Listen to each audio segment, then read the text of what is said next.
can't hear any background sound on our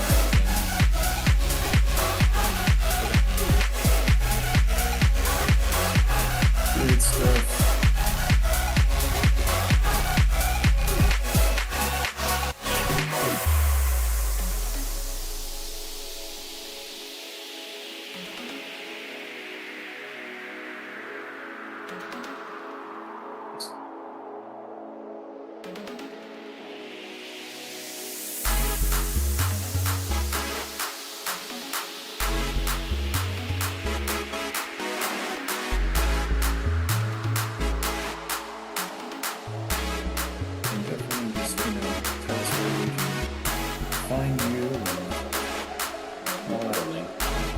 We can do that, yeah, afterwards, sure.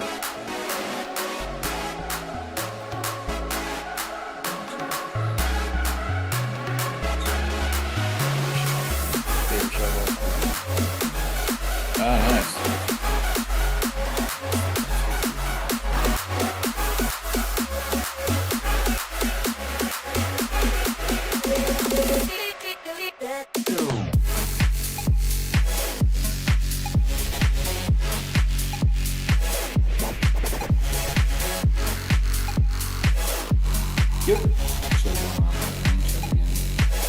Oh yeah.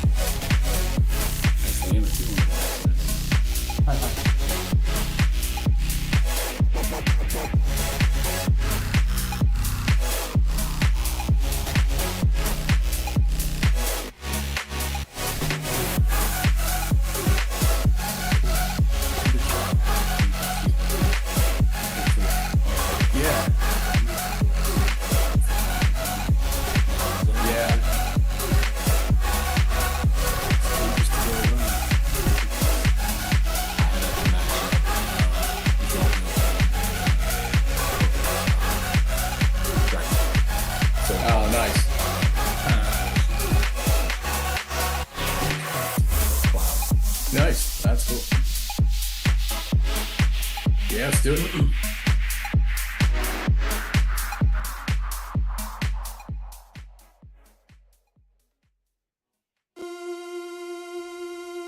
Attention, you are now tuned in to Pass the Controller. Game on.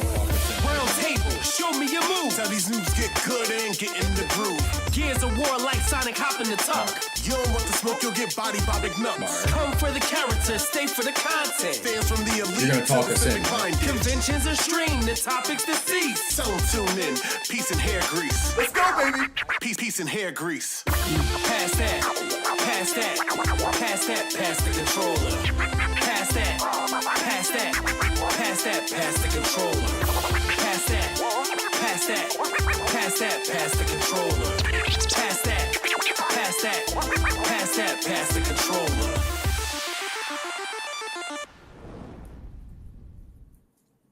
What's going on, everybody? Welcome to a brand new episode of Pass Controller. That's right, man. Brand new month, man. We're getting 1 month closer to Summer Game Fest, man. I cannot wait, man. Like I said, this is a holiday for all of us gamers, man. Listen, we're here today to kind of carry you through that moment.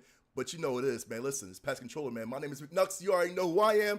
We are here with the squad today. First, I got to introduce my man who just came back from doing all kinds of stuff at Fan Expo, man. My man, Smoke. Smoke, how you been, man?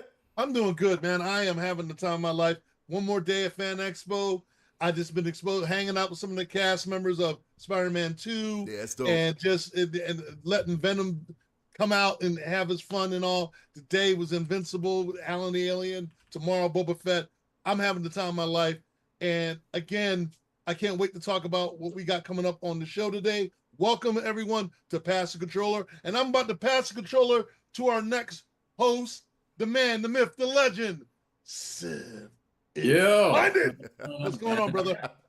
So I'm particularly happy about this episode. This is like the first time ever I can actually say I am broadcasting from my hometown of Coatesville, Pennsylvania. Nice. That's right. Red Raiders, baby. Yeah. So, pretty cool. So I'm super happy. We have a really cool guest tonight with us. We have Shane Cloyd. We're at his facility here in Coatesville, Pennsylvania. Super awesome. We're going to talk a little bit about that. We're going to get to know him. We're going to talk about what he does, all kinds of stuff going on.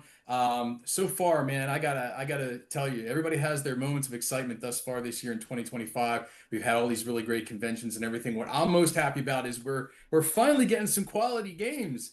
This is turning out to be a much better year game wise than 2024. So many good games out there. We have Doom, and we have all the Street Fighter Collection, or not, Capcom Fighting Collection 2 just Yep. came out, and all these other games. Smoke, you have like a laundry list of games you're playing, all kinds of new stuff. We're going to talk about that tonight. We're going to talk about what we're playing and what we're not playing. But first of all, I ain't playing. So we're here. We're in Coatesville. We're talking to my man here, Shane Cloyd. So and this is normally the part where I would jump in and I would give an introduction. I would tell you all about the guests that we have. However, this guy's resume is so long, I don't know where to begin. So I told him before we came on, I was like, you're gonna have to do your intro. Yeah. Because super interesting. He's got tons of stuff going on. So with no further ado, this is my friend Shane. Tell us about yourself. Hey everybody, I'm Shane. I don't talk as fast as these guys, but I'll try to get through this stuff pretty quick. I grew up in Kentucky. I grew up dirt poor. I went to Milton Hershey School. If anybody's familiar with Milton Hershey, that's how I made my way to Pennsylvania. Ended up doing engineering at Lehigh, my MBA at Drexel. I started working at Ernst & Young in Manhattan. I've built fighter jets in Texas for Lockheed Martin, F-35s. Nice. I've been around. I've built helicopters. And now I'm actually a full-time engineer for Penske Logistics. I'm a principal engineer, do optimization. But my side gig that you'll see, this 8,000 square foot facility, we're doing quite a bit here. I have a for-profit called Our.Art. We make Lego style artwork that's customized, and we give you a kit. And then I also have a nonprofit called Steam Power, where we have kids come in. We do an after-school video game program, but we're also working on curriculum to teach kids Python programming, web development, 3D drawing and 3D printing, robotics, all kinds of stuff. So we have a lot going on. That's awesome. So he does everything. The way I found out about his work was through Facebook, and this was going back a couple months, and I think you were still in the embryo phase of sort of getting things set up. So tell us a little bit about how you got started into this, particularly with regard to Steam Power. Sure. When I got this facility, I had in mind, the .art stuff I thought would just be online orders, but I really wanted a space in the middle of Coatesville to essentially give back. I've had a lot of opportunity, and I wanted to be able to help close the gentrification gap in Coatesville. So to do that, right, we need to get these kids to become doctors, lawyers, engineers, right, technicians, IT people, just have some invaluable skills that are very marketable. So that is the mission of Steam Power, right? To take these kids in this area who are in a depressed area, they don't even have a STEM program at their high school, and be able to, hopefully for free at some point, let them come in and learn this stuff. And not only kids, there are a lot of adults walking around in Coatesville in the middle of the day, right? So we want to bring in adults and teach them, some Excel and PowerPoint, and look at their resumes and help them build a little website. We've got all that going on. So not just the kids, right? We want to get the adults out there too. That's excellent, dude. Yeah. You can see here, we're actually broadcasting from this gaming room. I don't know if you can kind of see behind me here. I'm gonna move out of the way. I'm about to say, I'm loving the setup, man. Here, we'll do a little impromptu kind of look around here. So Nice. you got a bunch of gaming stations right there. How many gaming We've got stations? eight stations with 32-inch monitors. Every station has a console and a laptop. So this is where we'll also do the Steam training. And then we have a 75-inch TV on the wall with a rig hooked to that. So that's what we'll teach from. Nice. Yeah, that's awesome. Nice. Yeah, it's pretty cool. So how long did it get you to take you to get this all set up? I know you had quite a bit of effort invested in this. Yeah, you'll see. I mean, the store took a lot longer. This was in concert with the Chester County Economic Development Council and the Chester County Intermediate Unit. They basically reached out to me and said, hey, we would like to do an after-school esports program. We know you have some space. What can you do? And I actually, this whole apartment, this was an apartment from, this building's like 1902. This is the living room of the apartment. There's 2 bedrooms back there and some closets. And we very quickly said, this is an opportunity. We can make this a separate space. So kids are playing games, we're having tournaments, we're doing, teaching STEAM stuff here. Then we're not going to mess with the store out and about. So we turned this around pretty quick. I mean, I'm fortunate to have some friends that helped. They pitched in, did a lot of painting. We had Lomax Carpet donate a carpet. We had Sherwin-Williams donate paint. I did have to foot the bill for the chairs and the monitors. We did have like 15 laptops donated. We had 6 Nintendo Switches donated. Nice. We bunch of video consoles. We actually, what you see on the screen back there is a legit old school N64, and that's Mario World 64. Nice. So we just got that working. We've got a bunch of Xbox 360s and ones. We've got a few Wiis. We're trying to get some old NES sets, but we want to just have a space here, whether it's for kids coming after school, or we could have parties with adults, come hang out, have a video game night. Anything we can do to kind of raise money for Steam Power and help, pass that along to the kids we're trying to teach. You've hosted 2 events so far, right? For the competitive esports side of things. Yeah. Yeah. So I guess what was it, 2 weeks ago, right? We did the Mario Kart one Yeah, where so I got Brian, destroyed. Brian was here. Nice, nice. How'd you that was do? our- How'd you that was do, our- man? Yeah, that was our first one. We host it for free. Anybody can come and play. And then, because we have the for-profit hour.art sign, we offer a $100 gift card for the artwork. And then we have a local mom and pop grocery here called Triple Fresh. They offer $50 for second place, a gift card to that place. So it's turning into a lot. We had 12 people play 2 weeks ago for Mario Kart. We had 17 today for Super Smash Brothers. Nice. And in 2 weeks, we're going to do Rocket League. And then 2 weeks after that, we're going to do a retro, right? Because we have a laptop hooked to each of the TVs. We're going to do either a Super Mario Brothers or like a Tetris old retro tournament. And then we'll start over with Mario Kart. So we'll do those 4 rotations every 2 weeks. And I think we'll get a lot of traction. We'll get a lot of people in here and hopefully get some either people buying the for-profit stuff that supports the Steam Power, or just people donating because they love what we're trying to do. I was going to ask that question. If people want to donate, and I'm foreshadowing, I'm pretty sure you're going to let everyone know how they can donate, whether it's games, consoles, anything that's video game related and stuff. Yeah, especially if they're local, for sure. We've had a lot of local folks do some donations. We also have PayPal donations. If people want to throw a few bucks to us, we'd love at some point to have actual gaming rigs there and be able to step up our esports competitions. And it will just pay for classes for kids to come in for free. So either way. Awesome. We'll put all those details in the link after the video. If anybody's out there wants to participate, contribute, anything like that, we'll put all that information in the chat below. So yeah, that's a great question. Speaking of donations, so we're gonna take a little trip around the facility here in a little bit, and you guys might see some items that you might say, hey, where did they get that? That looks familiar. So be on the lookout. If you're the sharp-eyed PTC viewer, you might see some things that are somewhat familiar to you. So obviously I do want to ask you, this is my big question. I've never asked you this because I've always wanted to ask you this like live. What's your gaming background? How did you get started in gaming? You always a gamer? What kind of gamer? Are you a PC gamer, console gamer? Tell us a little bit about that part of yourself. Sure. Again, I grew up in rural Kentucky, and I was the kid who had the friend who had every system. Yeah. Right. So we started with NES. I did have one of those. My grandparents got us one of those, but that was the last system I had until I bought my own GameCube. Right. So there was a big swath of time there. And I think I bought the GameCube in college. Right. So, I mean, I would just go to my friends, but we played it. Times were different back then, right? In the early 90s, late 80s, where we split our time between playing video games and being outside, right? Yeah. So we loved all those old games, and spending time playing games. And then, once I got into college, I ended up with a PS2. I played a few games.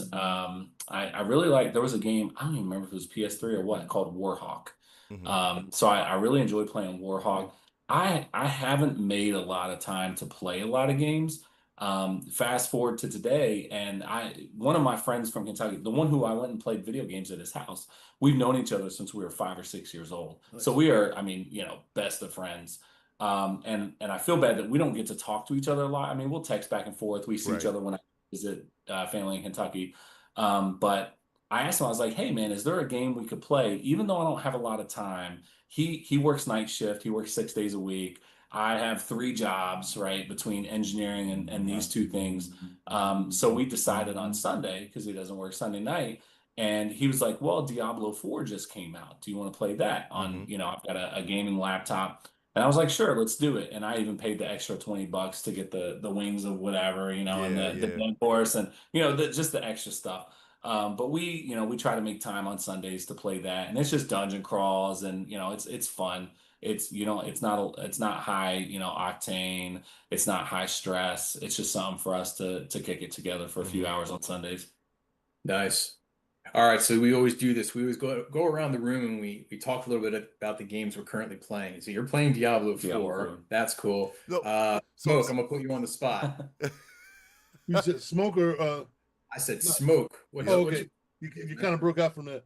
Sorry. I am playing currently. I'm playing a couple different games. The ones that stand out, and I'm waiting for it to come in. First off, the Precinct is coming. I cannot wait to start really playing that. Precinct is like, think of it like a modern day GTA, but you're doing it as a police officer in the 80s. And Overhead is like basically classic Overhead, but not so Overhead where you can't get all the little details and all. The game is great. You're basically trying to solve the murder of your father, who was an honored police officer, and it puts you through a lot of different scenarios. The game is like, for the price, it's a good price. You're playing like 12 hours. If you're taking your time, you're probably go longer. And of course, one of the main games that's out right now is the newest Doom game. And it is, I'm not going to give too much away because I know, Civ, you're going to want to talk about it. Nuts, you're going to talk about it. But it is going to be one of the Game of the Year contenders, I think. Really? It's up there because the gameplay is simplistic. It's straight to the point. The storyline is almost a prequel to the prior Doom games. It is really an epic. It's like your Conan, but as a Doom Slayer. So it is like it's. I can't even begin to describe how great this game is. The replay value alone. Like I had to go back because I missed a couple things. Right. So I'm still on chapter. I think I'm on chapter 5 right now, 6, because I'm taking my time with this. But there's so many different mechanics and everything else. You can go back and you already are armed with the stuff.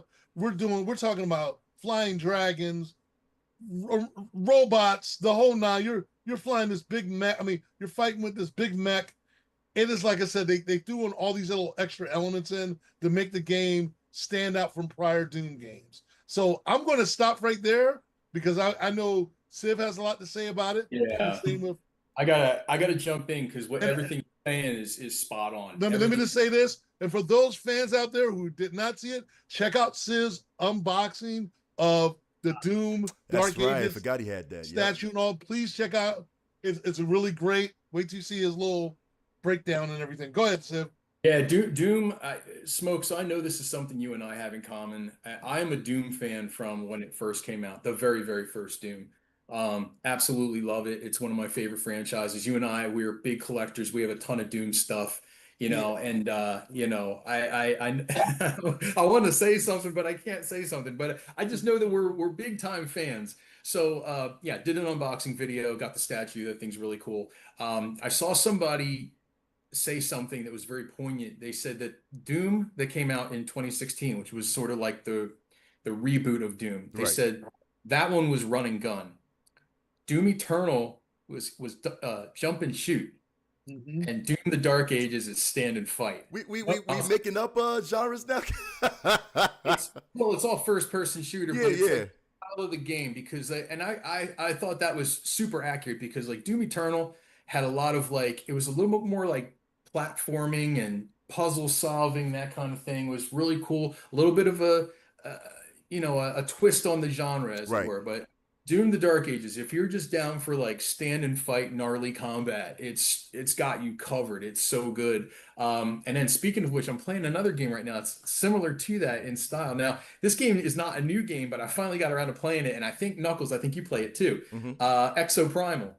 Yes, man. Yes, sir. I got it because it was dirt cheap. It wasn't really on my radar, but we all have a mutual friend who plays Exoprimal, and he was like, yo, man, you got to check this game out. It's a lot of fun.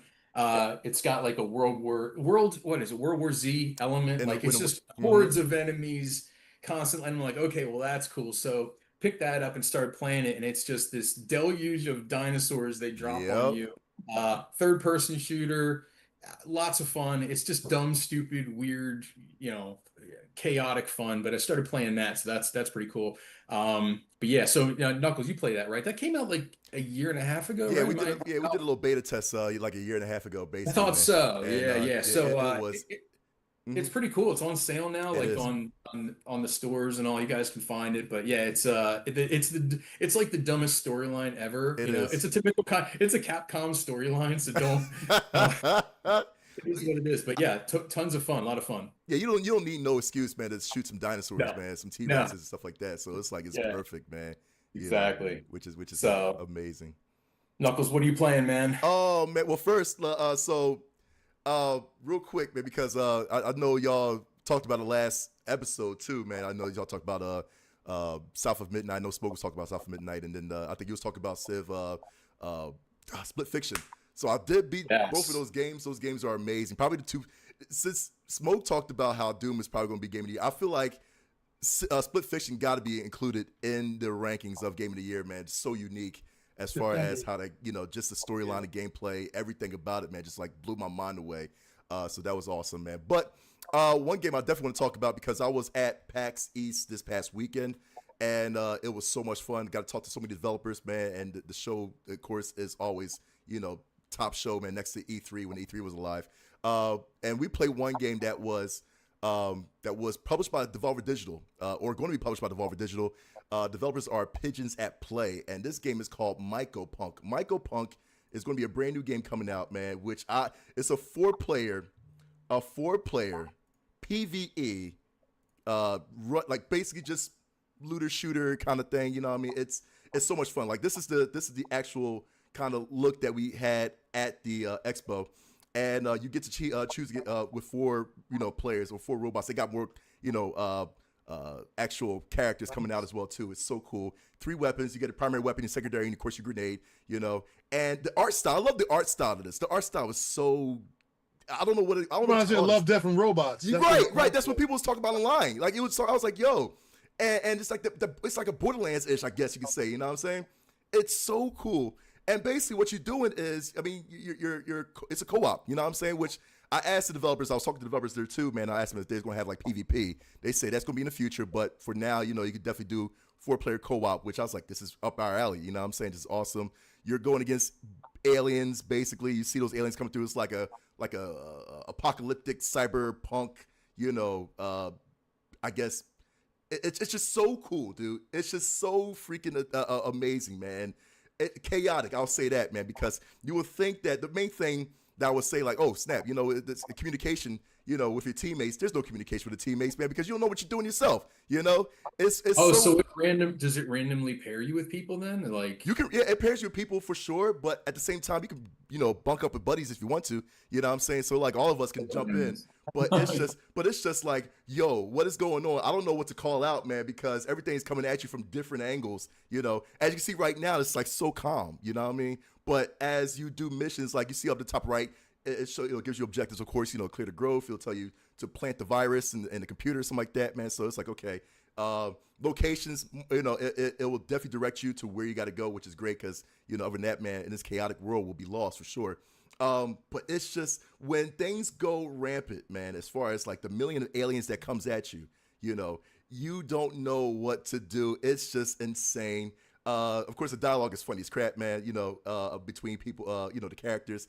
But it's just amazing, yo. And of course, different guns do different things, you know what I mean? And all the characters do different abilities as well, too, man. So not one character, is the same, which is great. You know what I mean? So while you're doing these missions, it's just throwing enemies at you, right? It's almost like Call of Duty Zombies. Exactly. Yeah. In a sense, Cool. So Okay. This is I believe this is the first from talking to developers, Pigeons at Play. This is the first game that they've made, and they pitched it to Devolver. Devolver picked them up. So GG to Pigeons for Nice. actually getting picked up by Devolver.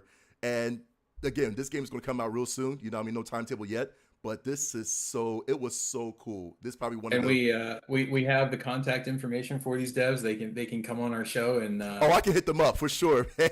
Yeah. Yeah, we had a long talk, man. So I could definitely hit them up because Nice. this is so unique, man. And you know, it was just amazing. Of course, when you die, your partner has to go. You can call out to a partner like, "Yo, help me, I'm dead." You know what I mean? Your partner has to go over to your. No, here's the thing: your partner has to pick up pieces of your body in order to revive you. So your body's scattered. You know, if like an alien blows you up, your body's scattered. You know what I mean? Your left limb, your left leg is over there. Your right leg's over there. Your right arm's over there. Your partner has to pick up every single one of your pieces. So it's not like an easy revival. You know what I mean? So it's kind of like choose if you want to revive your partner, man, amongst the chaos, or just like, you know what, I'm gonna screw my partner. I can't, man. Listen, I'm already, I got tons of crap on my end, man. So I can't, build you up. This is so cool, dude. You know, so definitely check it out when it comes to stores. I know it's gonna be coming out on Steam, probably on, and I'm not sure other systems, I believe. So definitely check it out. They say it's probably gonna be on console as well too. They just want to. What's this called again? What's the name of the game? Myco Punk, MYCO Punk, Myco Punk. So definitely check that out. I know you can wishlist this on Steam right now. As far as consoles go, I don't know if it's like I said, it's going to be on consoles. They do plan on being on consoles because This will be on console. yeah, the rave of this Wow. game. Of course, Devolver Digital. Devolver wants your games on consoles too, man. Yeah. You know what I mean? So definitely keep an eye out on this game, people, because this is amazing, dude. I had so much fun. Probably one of my favorite games playing at PAX East, man. So yeah, that was me. That was me. One of my games I've been playing and I just want to rave about, man, was Myco Punk for sure, man. So That's cool. absolutely. Good stuff. Yep, Awesome. man. Like I said, man, it's like 2025 is shaping up to be such a better year in Yes. games. Like I know everybody's talking about Split Fiction. I have like 2 more chapters until I beat the game, and Oh. I like it. Don't get me wrong. The only reason I can say maybe it wouldn't be game of the year is because it's so similar to It Takes Two. Well, Like okay. it's so close to being And, that and game. you're right. You're It's right. almost like a reskin. Well, but here's it's the thing, because from Split Fiction to that game. But it's almost like, remember the year that we said, hey, Spider-Man 2 really can't be game of the year because it's so close Close to to it, being yeah. Spider-Man 1. It's not different enough. So you're like, what it does is excellent, but it's already won its awards. You know Right. what I mean? So you think that plays against it in a way. it's just so interesting because I feel like now this is Hazelight Studios niche. You know what I'm saying? Like It this is. is, Oh, yeah. you know, co-op split down the middle, man. But they twisted so many things. I'm gonna tell you right now. So you say you didn't play the last 2 chapters. The last chapter's gonna screw your head, dude. And you're gonna say, "Yo, So yo, the game is so good. I'll tell you why the game is so good, because the person I'm co-oping it with, we don't want it to be over yet. I So said the we've same been thing. sleep- I we've said been the same sleeping thing. on it. We know that we're at the end, so we're like sleeping on it because I'm like, oh, I just don't want it to be over. Like we've had such a blast playing it. It's an excellent game. It Believe is. me. I mean, I'm not taking anything away from it. I think it still could be game of the year, but like I said, it's very formulaic. It's almost a reskin of It Takes Two. Because Right. even down to the one person is the American dialect, the other person the English accent. At first they don't agree, and then they're problem solving together to overcome. Like if I described that game, you wouldn't know which game I was Yeah. talking about Yeah, until I right. got really specific. So, but yeah, Right. it's But you know yeah, they're it's- trapped in this weird area where they Yeah. have to escape it. Like it's the same game. Dude, right? it It's kind is of like it a is so continuation. good, man. And like I said, that last chapter, man, like everything that you thought, man, it's going to Yeah. twist your brain. Cause so Nice. again, Joseph Ferris from Hazelight Studios, man, makes another masterpiece, man. I'm sure it's going to win a lot of awards and the Yeah. Game Awards for sure, man. So yeah, GG's. Nice. Hazelight. So, guys, if you're just joining us, so we're here with Shane Cloyd. We're here at Steam Power. We're here at what's your other business? Art. Thank you. So many. Yes, I think we're gonna do our little penny tour here, if that's cool. And we've never done this before on our show, so we're gonna get set up here so we can walk around. He's gonna take us on the tour of his facility here. We're gonna look at the game stuff. We're gonna look at the pixel art stuff. This is cool. Some of this stuff is gonna blow your mind. It's really cool. So hang out for a moment here. In the meantime, while we get set up, just to give everybody an idea. So if you're in the Coatesville area in Chester County, Pennsylvania, this building is located. It's on the 3rd floor of the old Shurtox building. Anybody who's lived in Coatesville or driven through Coatesville, you know the Shurtox building. So because you don't have actual signage yet out front, or do you? There is in the window. We're gonna put it up on the wall. But Okay. it's now called Home Nest. Home Nest. Okay, cool. Got it. So if you're coming down Main Street of Coatesville, you're going to drive right past the place. You can't miss it. So it's very cool. I'm excited. First time I took the tour here, it was a real blast just kind of walking through and kind of seeing all the cool stuff. So yeah, it's going to be fun. So let's go do that. I'm going to mute this real quick and we can do the little. All right, there we go. So you guys can still hear us okay? Yeah, we can still hear you. Turned around. Yeah, we can still hear you. Just got to put your camera on so we can see the. I'll find my camera. There we go. There we go. Okay, there we go. We see your face. And I want to turn it. You got the audio on there? Yep, audio's good, Flip man. the camera. So There we go. to everybody in the chat, we're One gonna see right firsthand, man, the inside of an amazing facility, man. For There you go. There we go. Let me everybody, let me you get know, good gamers second. and everything Hooked too, up with man. the gimbal. There we go. There we go. And let me go. Yeah, just make sure you got it sideways. There you go, landscape. There we go. There we go. Awesome. All right. You guys can hear us okay? Yeah, we can hear Yeah. you loud and clear. So All right. got Brian here. I'm going to back up and we're going to look at, this is the game room, the esports room, the STEM training room. So we have our 8 workstations here. Every workstation's got a laptop and a console. We're working on bringing back some old consoles. You can see back here, Dave's playing Nintendo 64. Nice. Got the Mario 64 up. I love it. I love Yeah, it. we have this is an example of the dot art here. So this is like Lego style little circles, and we did the game characters here for the game room. But you can see if I get a little closer up here. Oh, that's dope. Okay.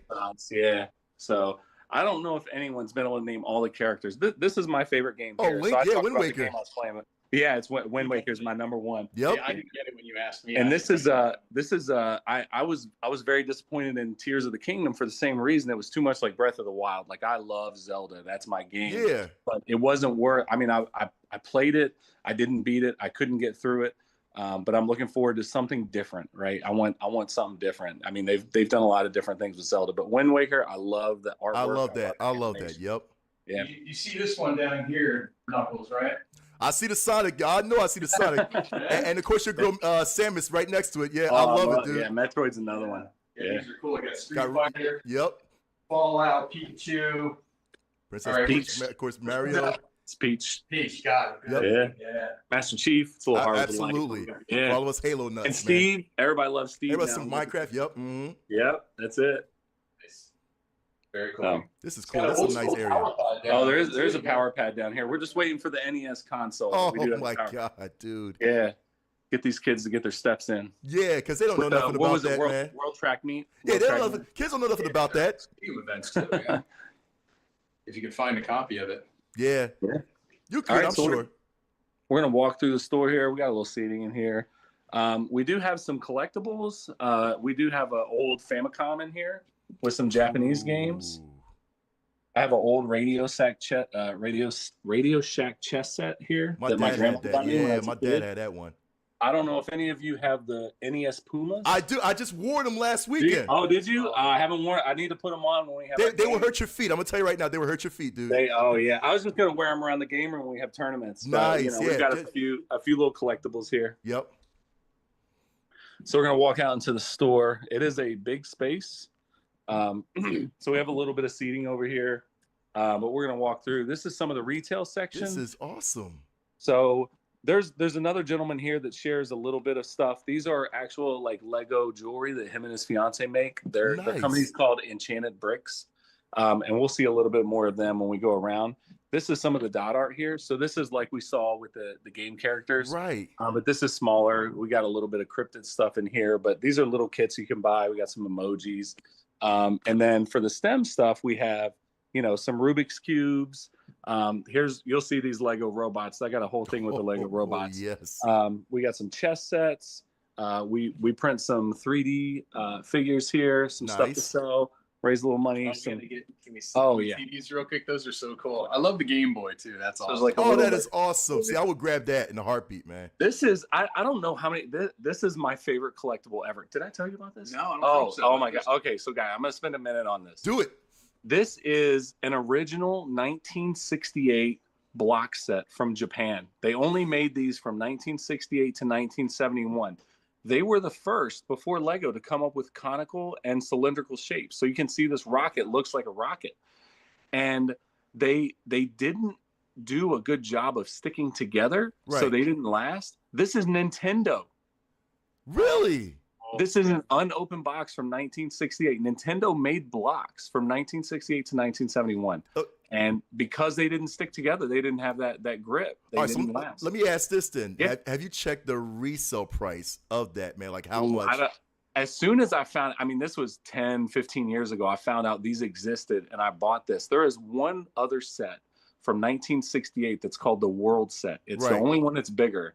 And if I find one that's unopened, I'll buy it. But these are hard to come by. That's so cool. That's what I'm saying. That got to be a check right there, dude. And then Seriously. this is the juxtaposition, right? Now they license from Nintendo. Right. That's on full circle. Yeah. I love it, dude. Unintended. Oh, you got a Samus up there. Oh That's yeah, I did cool. make a little dot art Sandman. Yeah. Nice. And then nice. there's all kinds of, I mean, Lego. Adidas made a ton of different Lego shoes. That's right. Yep, So they did. These are, I have probably 8 different kinds. And then there's actual like Lego shoes. Actual Lego shoes. Yeah. Yeah. And then I don't know if I can get them up here. I got a different color going on here. Nice. Uh, Okay. So then we come out into the store. This is the large space. This is my son doing homework. There are a few, I'll say, we have local artists because, you know, it's sort of like Lego style artwork for the Right. for-profit side. So this is one local artist we have here in Coatesville named Jacqueline. Okay. And then there's some empty wall here because this artist had a show today. So she picked up a bunch of her stuff. But I don't know if you guys recognize this right here. I'll get a little closer. That See my right? that is the map. That's the map for Zelda. That's the map. That's the map. Obviously, this is the graveyard, right? That's But right. Yeah. This is the dot art. This is the entire world You map. got the little dot for the legendary. There's- Dude, that's insane, Oh, man. That somebody actually made that. You know? yeah, That's so cool. Holy crap. yeah. So it's, I mean, I say any image, any size, whatever you want. It's all scalable. This could have been a lot bigger. We thought about doing the opening screen of Mario 3 pixel for pixel. Every dot would be a different pixel. So it'd be a very large piece of art.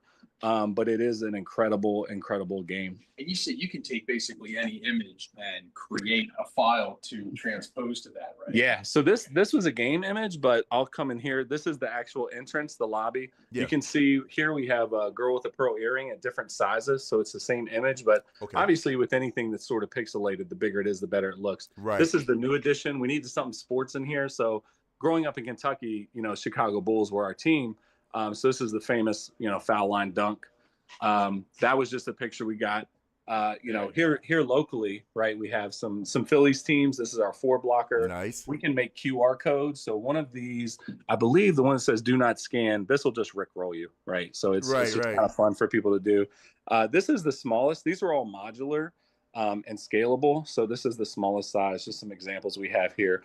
Enchanted Bricks that does the jewelry. They also he's been working on making some different Lego lamps. This is me and my girlfriend right here. So this was at a Weezer concert 5-6 years ago. Nice. These were AI images. So I just wanted a picture of a family portrait. So I just went with AI, and then Right. here's some cats, you know, crested on a couch. There's a Starry Night, a classic. Uh-huh. And then this is my friend's dog, Coltrane. Coolest dog, coolest name, but he's on his circular staircase. In the space here, we also have, this is the Enchanted Bricks corner of the store, but we do have build your own minifigures. So we have all this stuff here to like build your own. And then he buys, sells, trades Lego sets. And then you can also just do bulk and come play or go buy the bags if you want. So anybody that can come in there, pretty much like, you know, and they could just have access to whatever they want as far as like gaming or art or just what have you. Yeah, whatever's or they can available. just come hang out. I mean, there's even you know, like Charlie and Enchanted Bricks. They just want to build sets so that they can sell them. So we've had people come in, families come in, and they'll just sit and build sets, and then he'll put them up on the shelf and put a price tag on them. See, this is why I got to bring my nephew too, man, because he would love this while Oh, I'm that'd be gaming. He would just fantastic. like want to build, and that's it. That's all he does, you know. So this is Yeah. like heaven for him, you know. This is so awesome. I love it. I'll probably be here myself as well Big too. AT-AT, yeah. Oh, dude, see, That's so cool. Yeah, we got some cool minifigures here. These are the top shelf minifigures. These are the ones a little higher, but you know, we got a lot of selection here. Wow. oh man, I could spend hours in this place. I would too. I would be spending days in here, like seriously, you Got all know. the Mario kits here. Those are cool. Nice. See, the crazy thing is you don't see a lot of like, I guess clubs like that. You know what I'm saying nowadays. Yeah. You know, for just kids. You know, after school. I mean, we had that back. You know, years ago. You know what I'm saying. But it's like you don't see that a lot from as time went on. You know, so Yeah. for this place to even exist is like, one, it's a safe haven. Two, it's something to like, you know, as our parents say, get them off the street, man, do some constructive. This is definitely constructive, man. If you want to play video games with friends, it's always constructive, and just build Lego blocks. Yeah, too. You know what I'm saying? It's just something for them to, you know, because I mean, living in a world that is social, you know, people don't have social skills like this, man. This area is like the start. It's like the actual melting pot, man. You know what I mean? Yeah, So yeah. this is perfect. There's a lot going on in here. We have a lot of different kinds of people come in here. We have people that just come and hang out. I mean, they'll sit and talk and just it's community, right? And that's Yeah. something I think we've lost over the last few decades. Facts. So it's just getting people in here. This is our new 3D printer. It's been broken for 2 months, but we finally got it working. But this will be part of the STEAM program, is to get kids learning how to use Tinkercad and Blender, AutoCAD, different SketchUp, Yeah. and do their own drawings, do their own prints, maybe start their own little business. Now, Can do you tell us a little bit more about the STEAM program aspect of this? Yeah, so with the STEAM stuff, we'll have the classes scheduled out. So we're not going to do like full camps or full programs, Okay. but we're going to do 1 hour sections. Gotcha. So we'll have yeah, that's actually a tree topper. If you look at the bottom of it, it goes on the top of my Christmas tree. Yeah, I mean, if you're gonna have a star on the top of your Christmas tree, it's got to be Mario. Might as well, yeah, Yeah, absolutely. yeah. Or Triforce, one of the Yeah, others. and then there is a Mando helmet here. So we're going to have 1 hour classes. They're going to be broken into 12 class chapters. So, you know, the first chapter of like 3D printing is we're going to draw like one of these little mech robots right here. Right, right. So this is a mech robot, but it's on a sprue runner. So you draw and print the whole thing, and then you get to pop it out of the sprues Right. and build it. And then we're trying to develop the curriculum so that when we build stuff, we can also turn that into a product that we could sell and hopefully raise money for the program. So when we have these little robots on sprues, you know, maybe we have those sitting over on the shelf for $5 and people can Right. come in and buy them as gifts. Right. So it's good to keep this kind of self-sustaining then. Yeah. So you'll introduce Commodity, the yeah. business aspect to it. That's really great. Right. You know, it's funny too, Mark. I was telling him about, our buddy Square the Painter, who does a lot of that pixelated That's art. right. And it's amazing, like, for years they had, the perlers where people were doing like the Perler bead bees, work. yeah. They were really cool. When I first walked in here and I saw that there's sort of like that Lego-esque aspect to it, like the modular pixelation style. I was like, well, that's so cool. Now you get kids that can come in and basically do that. And if they have the patience, they can kind of snap those in. Because like we talked about earlier, crocheting and counter and cross stitch and stuff like that, it's like that's a lost art. Like It is. stuff. But if it's something as easy as just popping a brick in there, that's a lot more my style. So very cool stuff. This is Yeah. awesome. We have some more artwork. This is Coatesville, church across the street. This is the street we're on here. Like I said, I ended up in Pennsylvania because I went to Milton Hershey School. So here's our class ring. This family portrait was an order. They actually paid to have it built, which, if you've got more money than time, we'll build it for you. Okay. And then this is a buddy who plays polo down at Brandywine Polo. So he hasn't been to the store yet, but I'm hoping he would love to put this on his wall. Can you bring it in real close? And Oh, yeah. check it out? and yeah, and those are just dot art, right? It's just a little 1x1 Lego dots. You can see.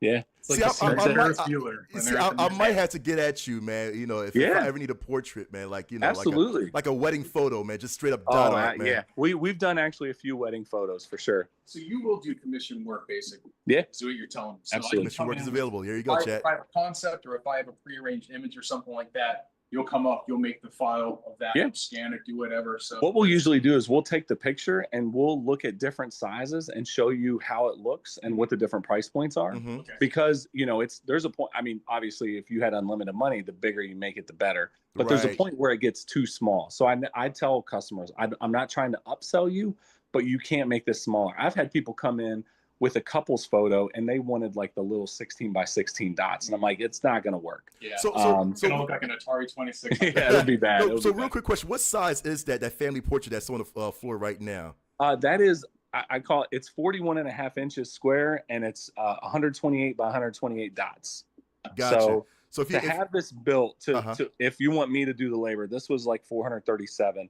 I want to say it's probably about 230 if it's a kit that you get in a box and you build it yourself. that's not even bad. That's big. Really awesome, it's a big dude. piece of artwork. Yeah, but that's awesome. Yeah. Nice. Yeah, right. Doing the math. He's doing the math. How many of pretty these much. should I buy? Yeah. Yep. That's so cool. That is awesome, man. I love that concept. This is actually, this one's blank, but I'm actually I'm remodeling my kitchen, and I was thinking about having this as the kitchen island topper, and I could change it out. I could have like for different seasons or whatever. Yeah. I could have this as my countertop and epoxy it.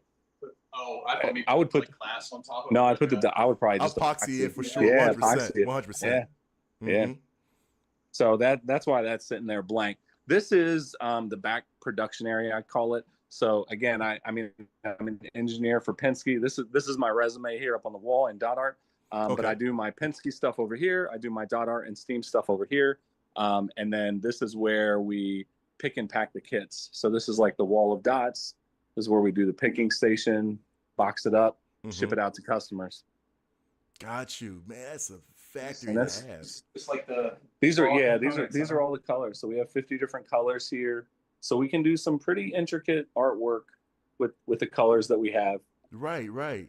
Yeah. How long Everybody does loves, you know, how I got long does these it take guys you- standing guard. Oh, that's so.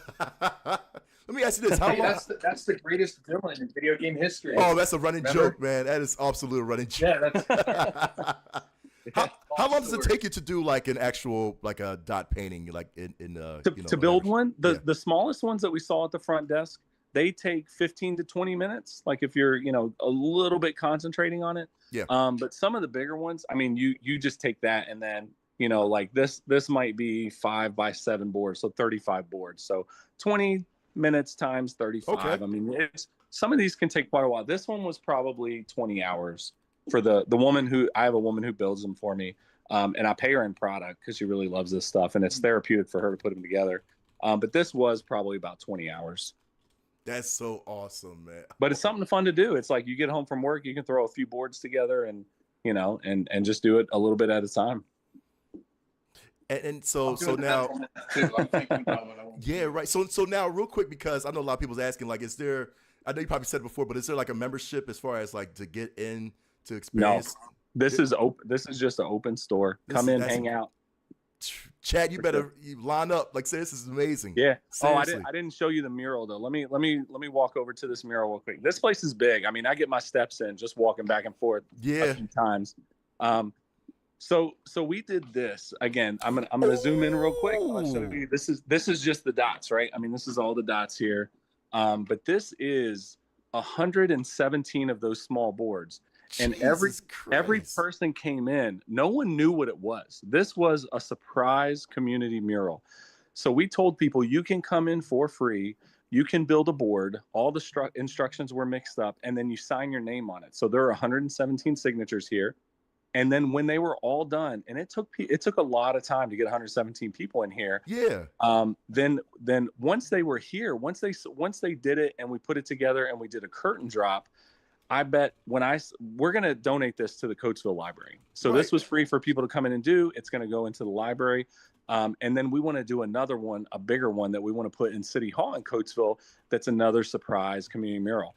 I am sure when I email these 117 people, they are going to run over here because they want to be one of the first. So now that people kind of know what it is, it'll still be a surprise, but people know what we're about now. Once they've been in here, it's a game changer. That is amazing, man. Lord. So when Brian said we have a lot going on here, I mean, sometimes I forget how much we have going on in here. And when you come into this place, it's like sensory overload. I mean, you have everything here. Okay, so like the closest I can think is, you know, when you go down Artist Alley at like Too Many Games, Right. Over here you have portraits. Over here you have Lego art, pixel art. Then you have a gaming station. Then you have it's all this kind of different stuff here. So there's something here for everybody, really. Yeah, it's super impressive. So what are your typical hours? Like what tell us about the logistical aspect. Like if I wanted to come here, do I have to make an appointment? Is it just walk off the street? How does that work? No, right now, I mean, Google's the best way to see the hours, but we're open Tuesday, Thursday, Friday, Saturday, noon to 6 p.m. We will probably in the summer be open more. We've actually been working with a local party planner, this woman who she's the most incredible face painter I've ever seen. Okay. She is a true artist, and she just chooses to face paint. But she has a very large customer list. And she's asked for space in here to just throw parties because she's getting a little older. She doesn't want to travel. She wants a home base.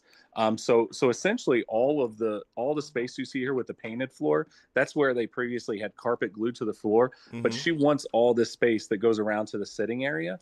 And we're going to take these retail shelves and we're going to turn them this way. So it's a wall, and she'll have that blocked off. And we'll probably be open every day. So I would say just look at Google and see what the hours are if you want to come in here. But when we are open, it is open to anyone for anything. You can come in here and just hang out. We've had people just come in and shoot the shit and talk. And right. And we love it. I mean, we love being a part of the community and part of the community. And so we're going to drop your contact information in a thread after the videos air and everything like that. But in the meantime, can you tell us what your website or Facebook? Yeah. Give us all your details, and we'll reiterate that later. For the dot art, we have like mine and yours, our.art.com. And then Steam Power is steampoweracademy.org. And like I said, we'll put those links in there. The dot art, it's actually for either one, it's best to join Facebook. And follow us on Facebook, and it's just me. So if you message the page, it's just me. So it's our.art and Steam Power. And we're working on updating the our.art webpage. It'll be so much better to order, especially if you're not nearby and you want something shipped to you. We ship just about anywhere. And then the Steam Power stuff will obviously mostly be here. It'll be teaching kids locally. But Facebook is absolutely the best way for sure.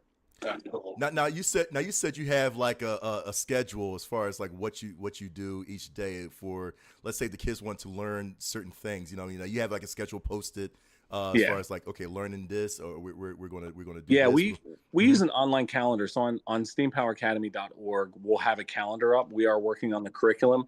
The first thing we're going to do is we haven't started doing those classes yet, other than the after school esports program. Right. But we're going to actually, we have an intern who's helping us with some of that stuff. He was a junior. He just finished his junior at Westchester in computer science. Oh, nice. And okay. He went to the world championships for Vex Robotics in high school. So he Really? is an incredible asset to have for the summer. Holy crap, dude. Yeah. So he is very expeditiously working on some of the beginning curriculum for Python, for web development, and for robotics. And we're going to get kids in here. We're going to do the first class for free. So the first 8 to sign up will get to come in. We're going to start with 6th, 7th graders because we want to start with kids who are like get cohorts built. Right. And take them from 6th grade to 12th grade so that when they're done, they are marketable assets. They can go and find a Python job for $100,000 a year. True. And if they want to go to college, they can. And if they don't want to, they can just start being absolutely incredible, productive members of society and give back. Speaking of robots, too. Oh, we did. Yeah, we didn't even Robots. that we walked right past it. All right, so we're gonna travel a little more over here. Man, there's more. Yo, this is this place I want to go. I'm I telling wish you, this is. I forget all the things that I'm doing because there's so much going on. So I even turned the light on so it'd be ready. But we walk right past it. This is a podcast of 5 generations of Lego robots, and it's called Bots, Bits, and Bytes. So this is Bernie and Jessica and Samantha and Frank and Norm, and they do movie reviews, they tell jokes, they do did you know facts, and sometimes Norm will get swapped out for R2D2 here. These are all real, legit, programmable Lego robots. Yeah. So they have their own channel called Bots, Bits, and Bytes. It's on all the socials. I need to keep up with it a little more, They but have more followers than we do. Oh, 100%. I'm on it. yeah, and then you see we got some really cool like micro builds. I mean, we're all nerds here, but Adalic, this is Johnny 5 and Wally and the Sand Barge, some other little Star Wars. Yeah. Yeah, another AT-AT. So cool. Yeah, so it's This is awesome, man. yeah, we got a lot going on. So this channel is really fun, especially for kids. We do, and they got their whole studio here.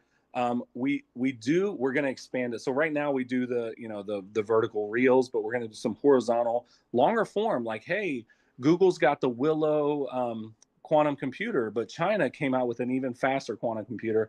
What, just because we can, should we, and actually do full length podcasts of some of these, tough questions, science, technology, stuff like that. Yeah. And it fits so well too, man. Like seriously. Absolutely.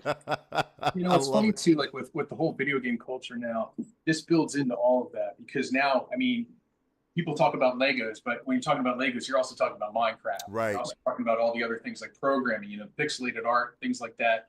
Anybody that's looking to get into, gaming design, things like that. There's sort of like that Venn diagram where everything kind of converges, and right in the middle, you have some kind of marketable talent, for something in the gaming industry or in the programming industry, anything like that. So this kind of covers all of that. And this is like, your one-stop shop, as it were. So it's very cool. And that's one of the things we want to do. And we have a few Oculus headsets, but we don't have the third version, Gotcha. Which has integrated augmented reality. So one of the things we want to do is we want to get some of those headsets, and I'm kind of nodding my hat to you guys, donors. If we get some of those AR headsets, we can teach kids Unity with AR integration. I mean, we can do hide and seek through the store here. It can be AR, and we can build games in this space. There's so much we can do in here. And it's, again, if we get gaming rigs, I mean, even processing some of those games, some of the video processing, we just need more computer power. We've got some, 3-4-year-old laptops that were not gaming laptops. They're not rigs, but they're good for Python. They're good for Blend. I mean, we can do a lot with them. But we're only limited by how much we can afford to spend on the kids here in the area. This is so too good to be true, and I love that when things like this has been erected, man. It's like the main thing that always comes to my mind is how long will this facility stay? You know what I mean? Because of course, obviously economy is another story. We can talk about that, But here's the thing, because I want to know, like, what's the plan for, like funding? What's the plan? Like, what is there anything as far as like, because listen, you say that kids can come in free. That is great. But Right. I in my mind as a business person, it's like, I want this facility to be like lasting for as long as I live, you know what I mean? And beyond. So what's the plan as far as like going forward? We will have paid classes. So for a 1 hour session, it'll be $30 for the people who can pay for it. Okay. And I imagine at the beginning it will be paid classes, but every time someone pays for a class, it buckets free credits for kids who can't pay for it. Right. That's perfect. And yeah. This is some of the stuff. Enchanted Bricks built this. This was actually for a wedding. And you can see everybody who went to the wedding signed it. So it's just a cool little serving tray. Got some extra gaming stuff going. I love that. Have y'all go on the road as far as with all this stuff? Like, I guess, because I know, we'll talk about conventions earlier too, man. And I feel like y'all should be talking and advertising this to conventions around the East Coast, or, just to tell people about this, because obviously, we could definitely tell, but this is oh my goodness, dude, this is crazy, man. This is crazy. Is this do you know how hard it is to find 17 foot of wall space? Yo, is this where I posted it? That's it. It's our old studio. Yeah, we're like going into the steam room here. Yeah. Oh man, dude, I miss that old poster, dude. I miss it so much, yo. That's been with us for almost 8 years. It's so fun having people come in and try to guess how many games they can get. Yeah, yep, and people never do. People never get it. There's some oddballs in there for sure. That's awesome. I miss that old poster, man, for our show, man. But that is so cool. Like, seriously. And again, like I said, we hope that this facility continues to grow, and you get the exposure and the people to come, because honestly, this is what I wanted as a kid, you know what I mean? To just get to come here and just to hang around with, the same people. It's like Cheers for gamers, you know what I'm saying? Everybody knows your name. I want to be here, This is what esports should be, because it's more than just esports. Like when I first saw, what is it, like the message about this on Facebook, I was like, oh, cool. Esports Center, and I had this notion in my head about like what to expect, because they're popping up all over the place. I didn't expect to see one in Coatesville, because I'm not dogging Coatesville. I love Coatesville, but historically speaking, as somebody who grew up here, there were limited opportunities for youth, especially within the city proper, to have stuff like this. There was just nothing like this, and even today, I mean, you find your fun where you find it, but it's kind of nice to see this as an available option. But there and beyond that, I mean, it's more than just esports stuff, as you see. I mean, there's a lot more to it. So when I came at the top of the hour when we signed on, I said, I could come on and I could say, hey, this is Shane from this esports thing, but it just scratches the surface. There's so much more to that. Obviously. Right. So yeah, it's crazy how much is here. It's awesome. I'm excited for it. It's been a real pleasure to, kind of look around, see this whole stuff here. This is a treat.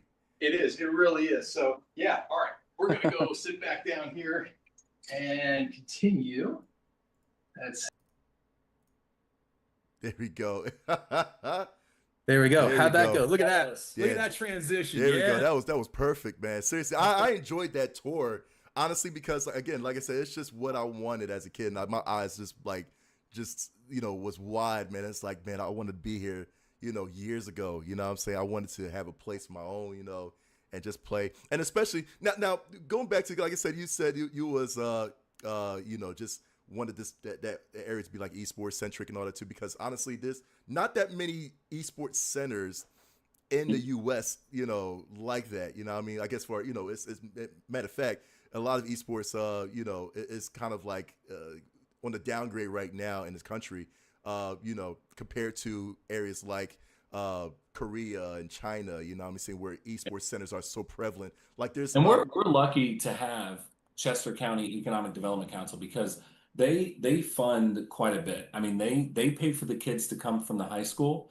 here, so they pay for that transportation. Mm-hmm. They also have someone here supervising, right? Because I mean, I have a full-time job as an engineer. I could have .art customers, so they have someone sitting in the room with those kids.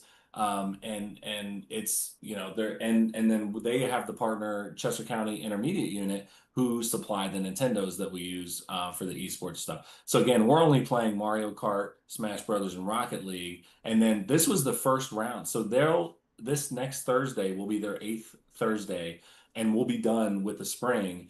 And then we're hoping in the fall we'll do it again, and then we'll start competing. So this was more just to feel each other out, like they asked for a room and we gave them a room, right? Mm-hmm. I mean, this was very quick. The guy from CCIU said, I cannot believe this is the room that we looked at when we walked through and we were just talking about and conceptualizing. Yeah. It was like, I mean, it means a lot to me, right? To be able to do this, whether it's video games or STEM stuff.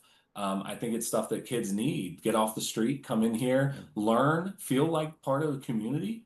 And it's stuff that they might not get everywhere. This might be the best part of some kids' day, right? Well, being here 2 weeks ago when you did that other tournament for Mario Kart, it was just really cool to see so many people of different ages, everybody just having a blast. It was a really good, family-friendly experience, I mean, there was competition, but it was totally cool. You're right. Everybody.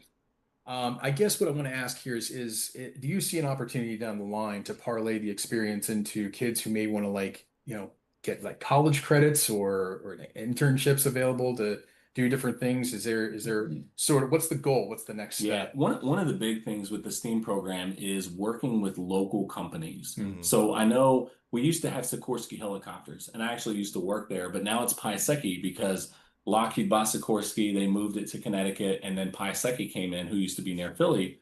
And I want to work with those companies and see what we can do as part of the STEAM program for these kids. Like, hey, can we do some electronics and avionics, right? Is there certain programming we could do that it's, like I remember when I was in college, we had to learn a little bit of Fortran, because you may someday end up at a nuclear facility. Right. Because they will never change it because you can't have a meltdown. Right. So I'm sure there are a lot of companies in the area, and there's a program called What's So Cool About Manufacturing, and I've been working with them. The Economic Development Council does a lot with them. So there are a lot of manufacturers and a lot of companies in the area that I think would take interest in what we're doing. Mm-hmm. They would support it, they would fund it, and they would, kind of work with us on a curriculum that would be real world applicable. Well said. Yeah, that's awesome. So it's good to have, the multifaceted, multi-tier, multi-year plan. Mm-hmm. That's great. Awesome. Man, yeah. So this is really cool. Like I said, we're going to put all the contact information into the thread when we're done. So if you guys are interested, which you should be, check it out. It's awesome. Coatesville's a blast. Like I said, hey, look, I grew up here. I no longer live in Coatesville, but loved it. graduated from here. My parents and my other family, they still live in Coatesville. So it's always been very good to me. So Red Raiders, baby. For those who are not don't know about Coatesville, if you're out of this area or whatever, so we're about, what did you say, about 35 minutes outside of Philadelphia, down 76.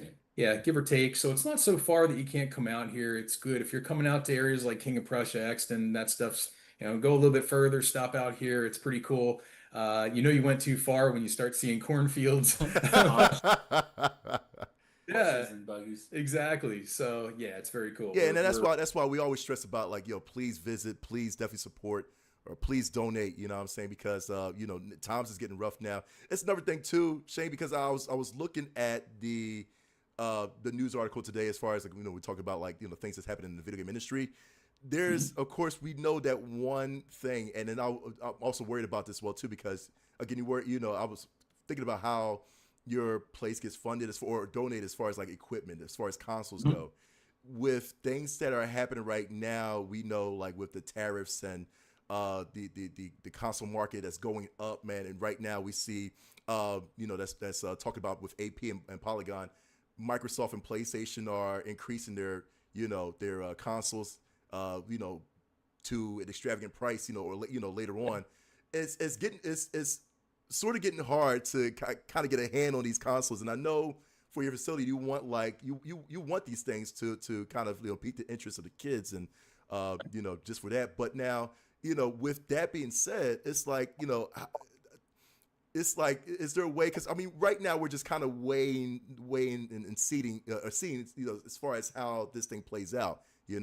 The same thing with PlayStation CEO says, man, that they're waiting to see it before they go and rise the price, but the rise is imminent. You know what I'm saying? So it's like, is there in a sense, like, a worry with y'all, a worry with you particularly, for your business, as far as, well, maybe I can't get these consoles, maybe I can't get this VR set, man, because the price is astronomical. You know what I'm saying? So it's like, what kind of how do I pivot? You know what I mean? Is there any thoughts in your head about that?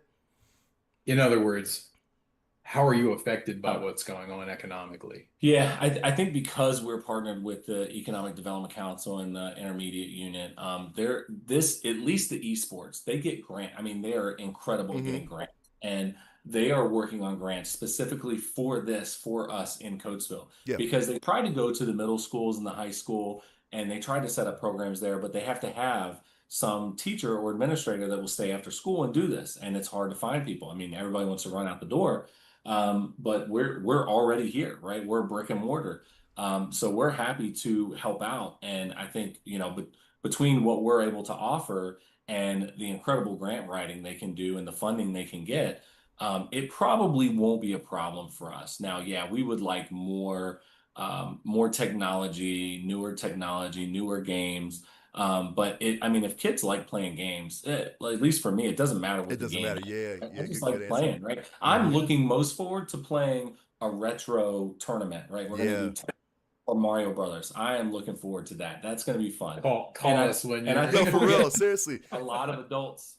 Yeah, and honestly, there's been a market for, retro, like the retro is coming back for some reason. You know what I mean? Like, yeah, so we always have retro art. We always can, jump on and grab a computer controller and play some fun game. Are you decent with Tetris? Because you would think with, like, it's been a while, but all the brick building and the Legos, you bet the answer is yes. Yes. I wrote for my college essay to Lehigh. I wrote that I wanted to be an engineer because of MacGyver and Lego. Like, that's it. Nice. So that was in my and that's.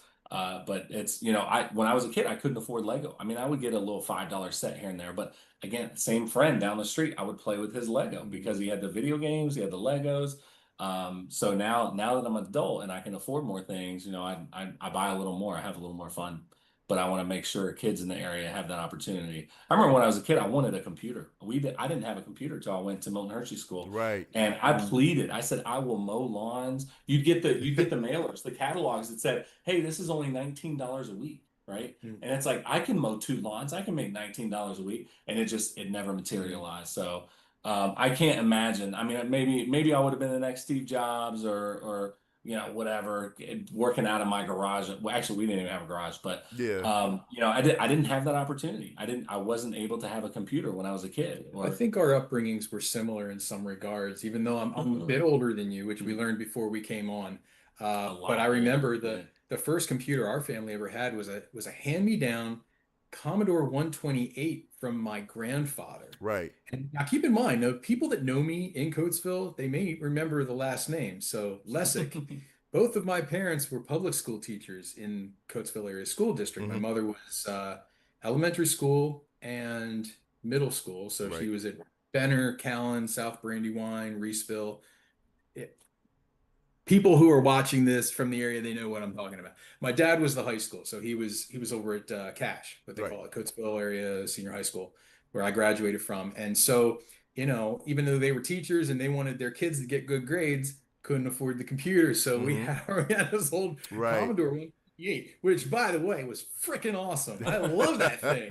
I love the Commodore, baby. Yeah, it's a great little. Back then, something was better than nothing. Yes, it really was. Yes. I mean, it was, if for nothing else, it was a word processor.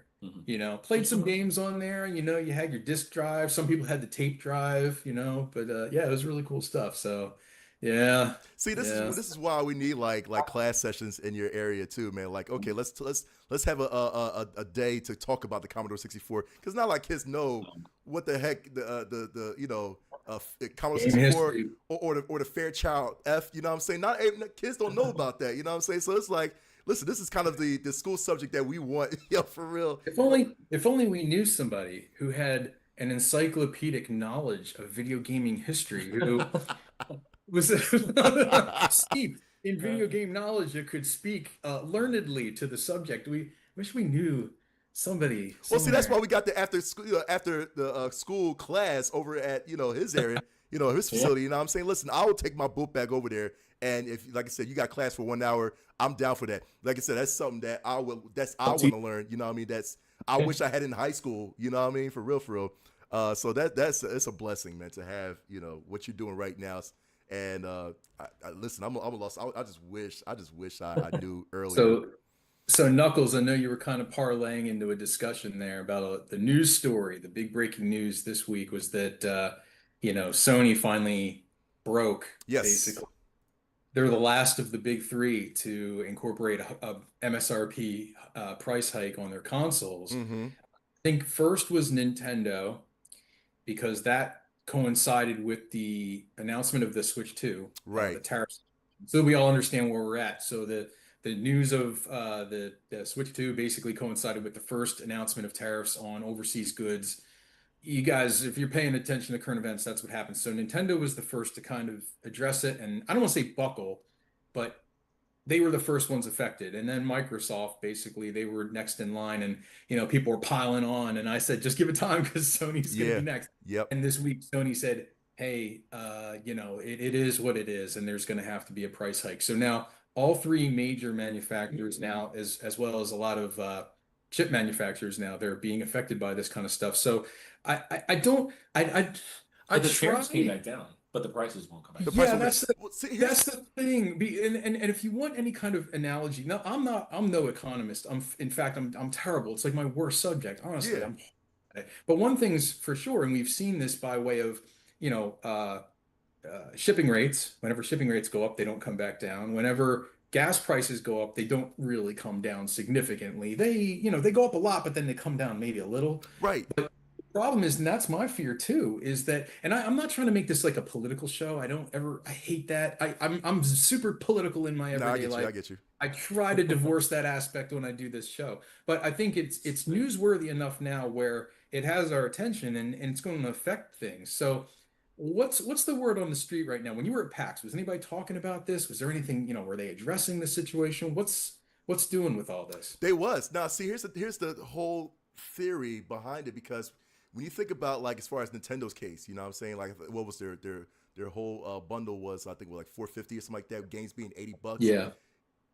Do you think that was a tariff price, or was that legit an increased price? Because we know that as with generations going along, we know that technology changes. We know that consoles get more expensive.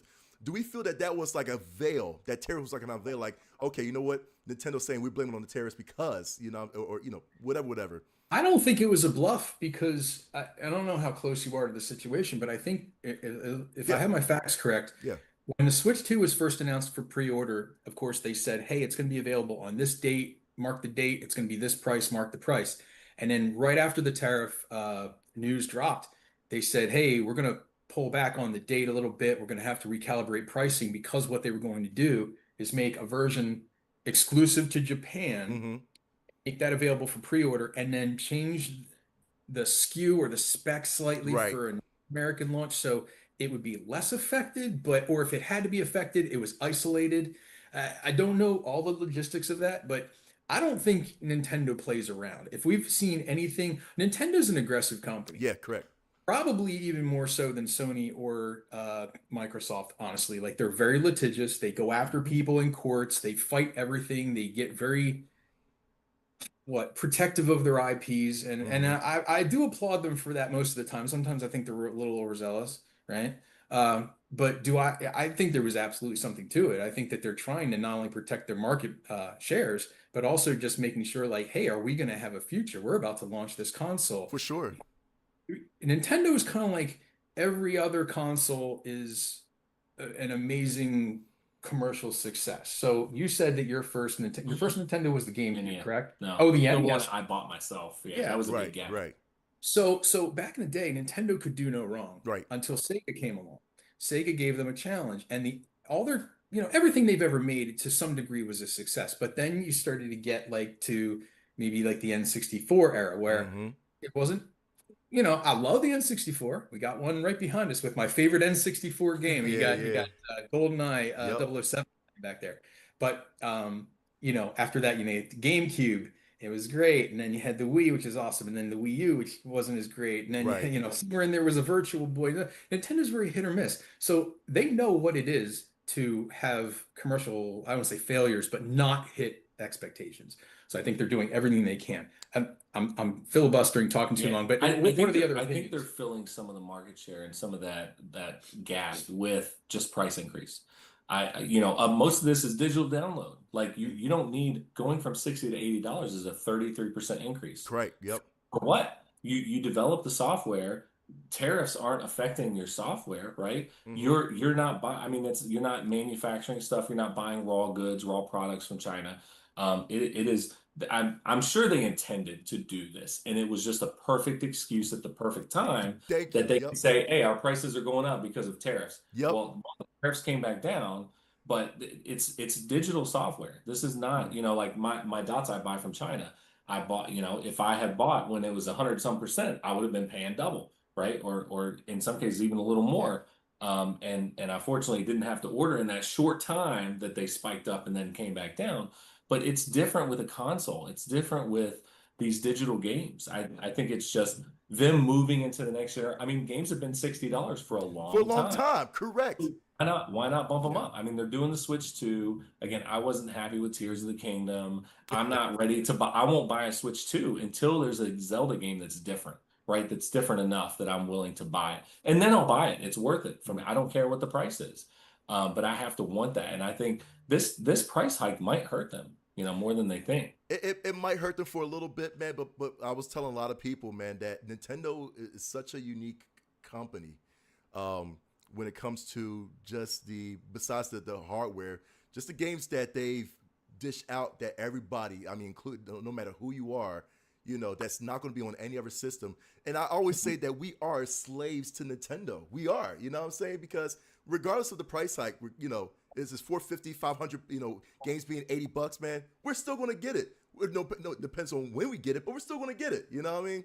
It's incredible. And I feel like this is Nintendo's sigh of relief when this event happened, you know what I'm saying? Because if the tariffs wasn't a thing, would the price change? No, it wouldn't. It would be the same thing. It would stay the same exact price, because that's what they meant. And you're right, so I was like, this is actually perfect. Like Nintendo is having a ball right now. But right now with like Xbox and PlayStation, it's like, well, we got to figure out what we got to do with the market, man, because now it's like, it says like PlayStation, Sony they are looking at a financial impact of 684 million because of the tariffs. You know what I'm saying? So they got to do that. You know what I mean? Xbox has to increase their price, man. Even though Xbox is not flying off the shelves like it was before, but they had to do that. You know? So See, I'm going to play devil's advocate too, yeah, because sure. thing is, like, I try to play both sides. I try to think of, okay, from the manufacturer's perspective, yeah, I can understand why prices are such. But I also remember back to like the mid 90s when if you bought a Super Nintendo game like Chrono Trigger, Mm-hmm. it was $75. Yeah. Then that's not adjusted for Yeah. inflation. You walked into a store and you dropped $75. Now, granted, we're talking about one of the greatest games ever made, but let's go back even further. Sega Master System game, Phantasy Star. That was an $80 MSRP in 1987. Mm-hmm. Uh, and that's back when you got the box and you got the instruction booklet, and kids don't even know about that today. Everything's digital. Yeah. I mean, but that's the difference too, is like, okay, at some point, you're harnessing this new technology of downloading things, whereas you don't even have like a physical thing you own anymore. And I know we've talked it to death on our show, Yeah. but I do think that kind of plays into it too, where it's like, I'm just a little bit more hesitant to pay for something that I know I don't own. Right. And I'm not piling on Ubisoft, but they're going through it right now. There's a court case right now, basically talking about that game, The Crew. Yeah. They shut down servers. People bought that game to own it, and now you can't even play it if you have it. Yep. That's messed up. So I don't own a thing anymore. So yes, I granted, we all put out big bucks for everything we own, especially our video games and stuff like this. But I think that at the end of the day, you still want to at least understand you have some ownership of it. So for companies now that are sitting here going like, how can we, not bow to the concept of tariffs, still provide a great product and still ensure longevity? If they're going down that mental pathway, then good, because I think that benefits everybody. Yeah.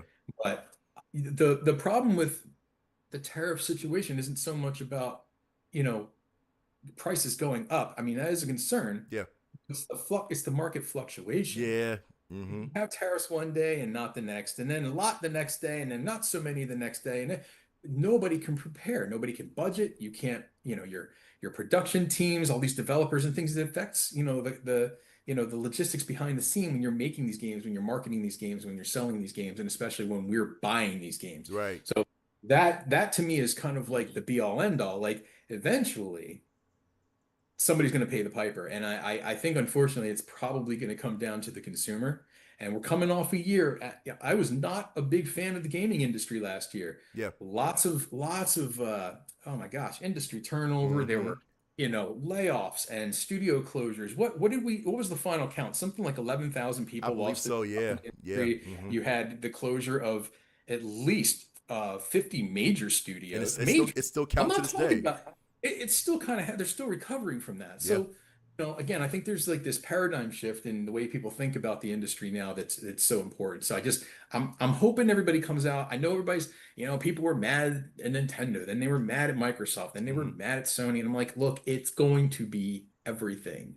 It's going to be everything eventually. So don't be mad, just be prepared. Yeah. And it's like I said, right now, it's people are looking at options now, man. I know Sony is looking at the option of putting their market in the U.S., or I'm sorry, putting their manufacturing in the U.S., I'm saying, per, request. So it's like, we're going to see what they're going to hold out, man, because right now what they said is they have a lot of units, man, that can last them for, to sell, that can last them for months to see how this tariff situation, which that's a perfect way to play for Sony, to kind of wait it out, man. You got enough, you already done enough. You got enough to actually, get you through, the time.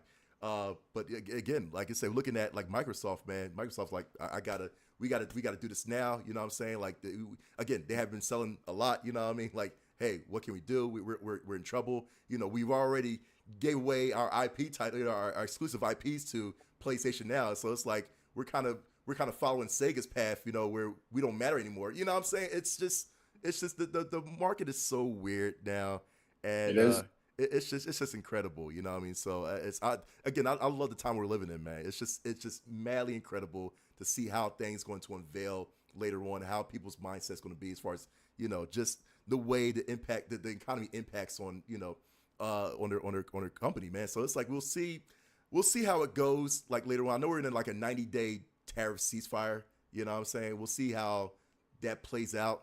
And I mean, this again, this is gonna be a weird timeline. You know what I'm saying? But Because I think we've seen in recent years, I don't think that there's really such a thing as a console war per se right, in the traditional sense, but I think that there are like those micro industry battles, like market battles for yeah, like, when we talk about, you just touched on it, like when you have these exclusive IPs that come out like on a different console, mm-hmm, kind of see, they're maneuvering, today we're allies, tomorrow we're enemies. yeah, It's not war anymore, but it's just these microcosmic instances where you can see like one company maybe buckle a little bit or take a little bit of space from another, and it's not going to put them down. It's not like you're conquering them, but like I for one, honestly, man, I've always said it. I'm super happy that a lot of these like Microsoft games, Xbox games are coming out on Sony. I'm yeah, glad Xbox players and PC players can play God of War on their machine. Hey, yo, I'm all about that, man. yep, Caring is caring, right? So yeah. that's about all I have for that. So Yeah, anything else we got? it's just, Knuckles? and you know what? Just one last thing too, man. On a lighter note, man, something that for all of us to enjoy is we finally got the new news of the new movie, of course, man, Super Mario World. There you go. Even though that's a fan of Little Made, but yeah, Super Mario World coming in spring. I can't wait for that, man. I don't know if y'all saw the first. Is this fan made or This is fan made. Well, we know Okay. remember the end they unveiled Yoshi and all that too. So Yeah, that was the yeah. that was the thing. I guess the fan actually put it. But I like this, man. This is actually pretty cool, man. So I like it. Super Mario World coming spring 2026, man. This gonna be so dope, man. Of course, that's gonna be in. I think I forgot when the Sonic 4 movie is coming. I think it's 2027, I believe. But yeah, there we go. I mean, listen, it's a great time for gamers, man. We're getting one step closer to the Smash Ultimate Universe. You know what I'm saying? Yeah. And so Yeah. Shane, did you see the original Mario movie? Not the original, not Oh, 1986. yeah. Oh, yeah. But I'm talking about the new one with Chris Yes. Pratt. Did you see? Did you Oh like no, the new the one from a couple years ago? Yeah. anime. Yeah. Oh, absolutely, yeah. Okay. It was great. Thoughts? Did you Oh, like you it? liked it? Yeah, Yeah. it's fun. I mean, I don't go to the movies very often anymore because I have a big screen, I have surround sound, and it's just ridiculous prices. So a lot of things I'll wait for, but I wanted to see that one in the theater. I mean, Yeah. it was, Hey, it was Same. you're right, Shane. This is ridiculous prices, man, because they said movie tickets for a Super Mario movie is gonna be $80, man. So yeah. There it goes. Shot Yeah, in China. for real.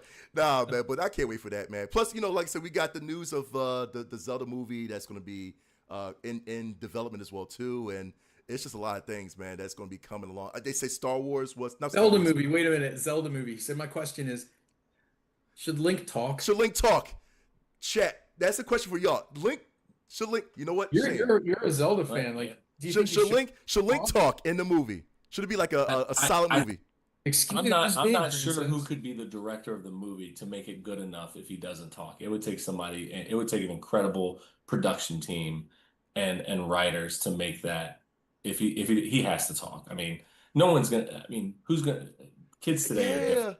Yeah, They're but not- come he's on, man. got- I know it's for the kids. I know it's for the kids, Yeah, but it's for the kids. for us video game purists, man, it's like if you say one word, if it's not here, you know what I mean? Then it's like, are we going to riot? I don't know, man. It's just But weird. what I Man. want is different than what they're gonna do. I mean, they have to make it for kids. They're Yeah. not gonna talk. They can't do it.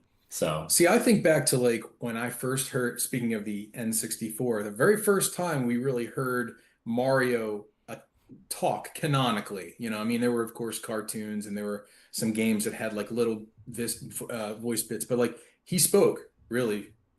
Right, First time he ever spoke was like Mario teaches typing. right. First time, but like when Charles Martinet voiced that character, everybody just accepted it because we're like, yeah, that's what Mario sounds like. Like it made total sense. Yeah. So you have to find a voice actor who can fit Link, and nobody will bat an eye. Be like, oh yeah, well that's what Link speaks. I don't know who that voice actor would be. I guess Troy Baker. He can Probably. just do anything. I mean, like, what was it? The CDI that Link said, "Excuse me, princess." What was that? That was Oh no, that was the cartoon. That was a cartoon. The, Super Mario Super Show, and Mondays through Thursdays, hosted by Captain Lou Albano, by the way. yeah. Mondays through Thursdays, they would do the Mario aspect of the cartoons, but then on Fridays, you would get The Legend of Zelda. And Link's his tagline was always every episode, at least once he would say, "Excuse me, Yeah, princess." yeah. It was corny, and we all loved it. But it just was so it was they made him kind of I don't know, a Like a goofy Peter Yeah, character. yeah. Peter Pan, yeah, exactly that. Yeah. So I don't know. Do you remember that show, I the do, cartoon? yeah. So yeah, it's gonna be Yeah. interesting to see. And of course, like I said, there's other movies coming from Nintendo, man. We got Star Fox that's also in the works as well too.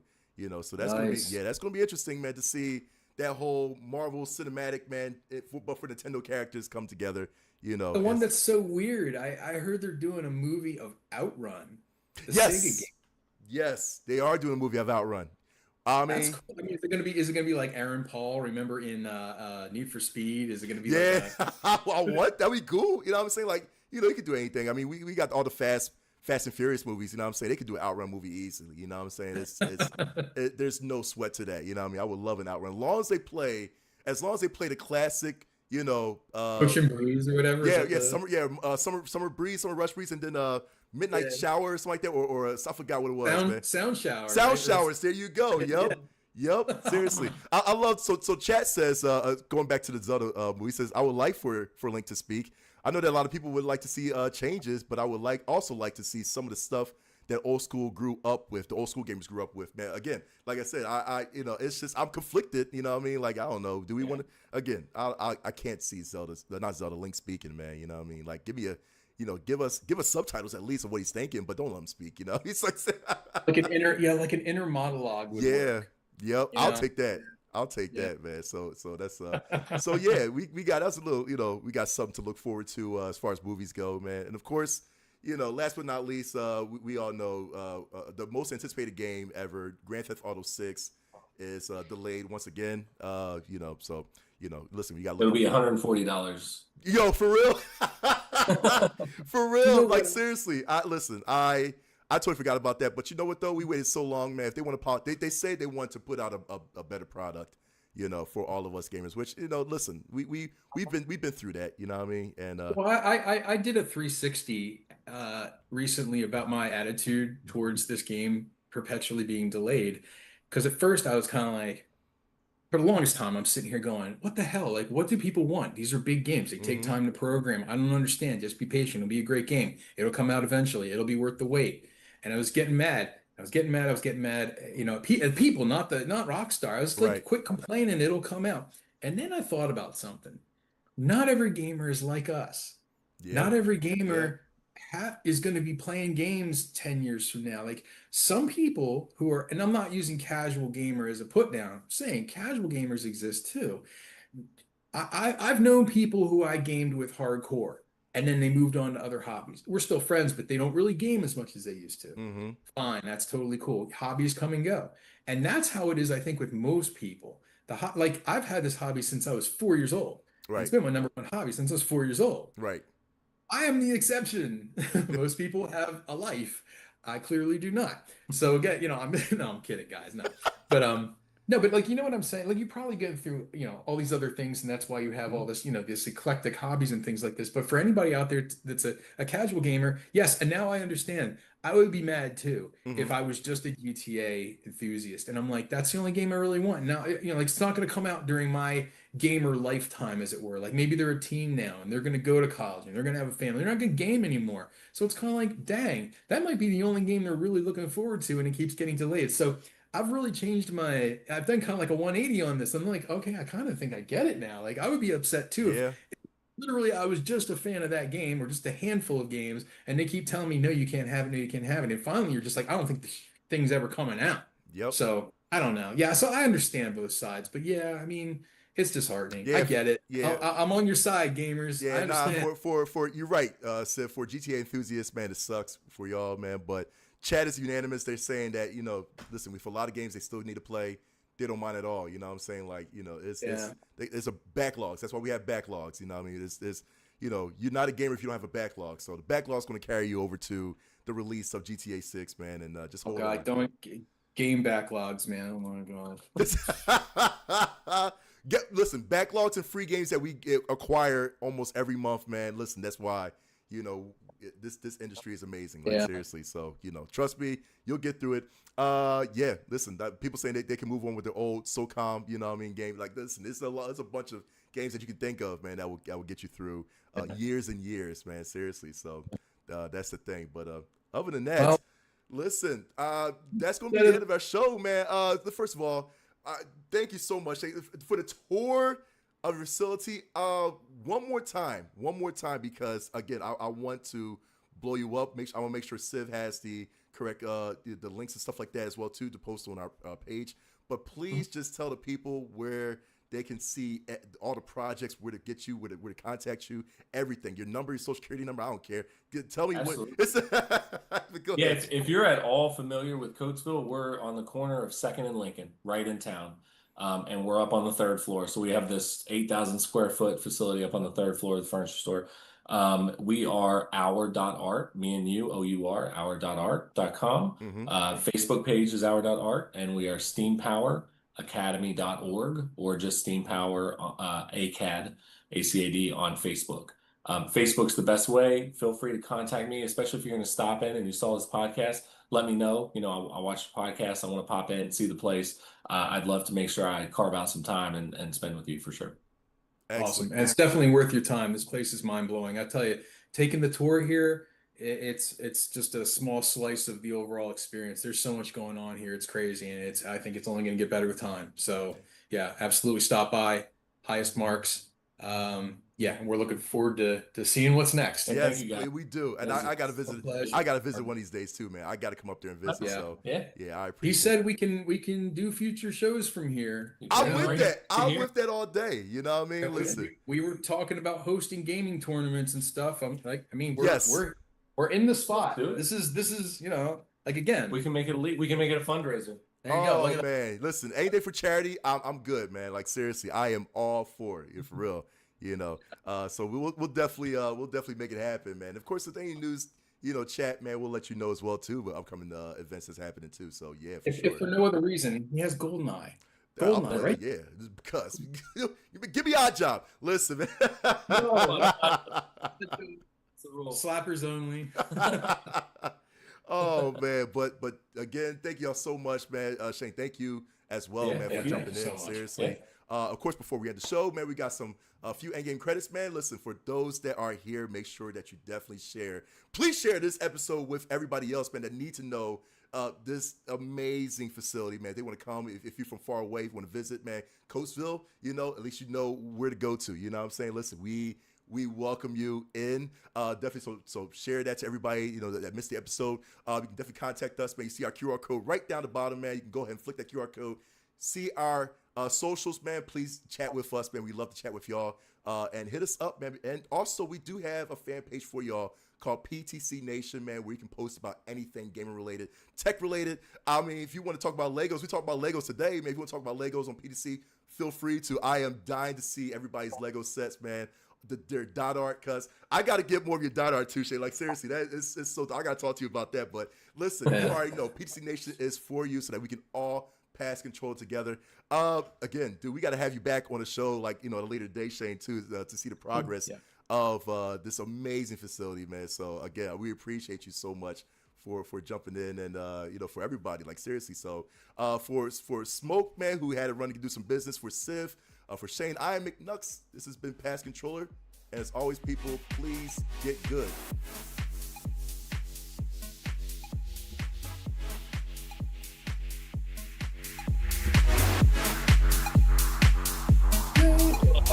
Thank you.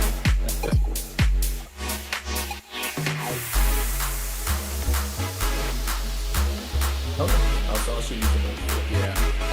Mark, so did we figure out the thing on YouTube about why that was quoting that one video to made for something wrong? I feel like I broke it.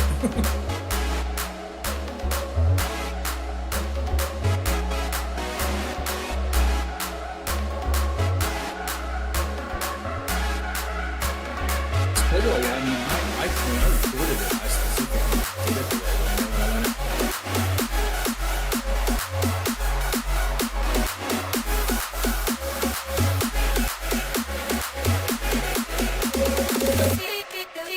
Boom.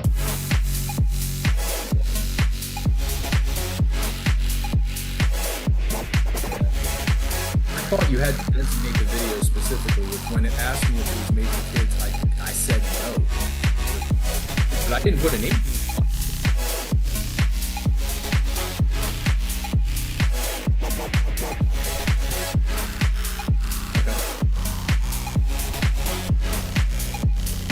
Yeah.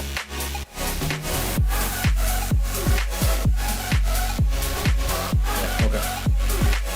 Because we saw YouTube. Where do we go to? YouTube, Facebook. Yeah. Oh. Not yet. Yeah. It's been 8 years. I don't know where we are. I'm not on truth.social, whatever I tried Blue Sky for a period of time. I am not a fan of the Twitter format. I just have never been a fan. Yeah. So it's not really for me. I'm verbose, as you might have known. So I got to keep it within a character. I'm not here. So yeah, so I'm not still Facebook. I can't stand Facebook company lines, but you know, it's a necessary evil, I guess. It goes with me.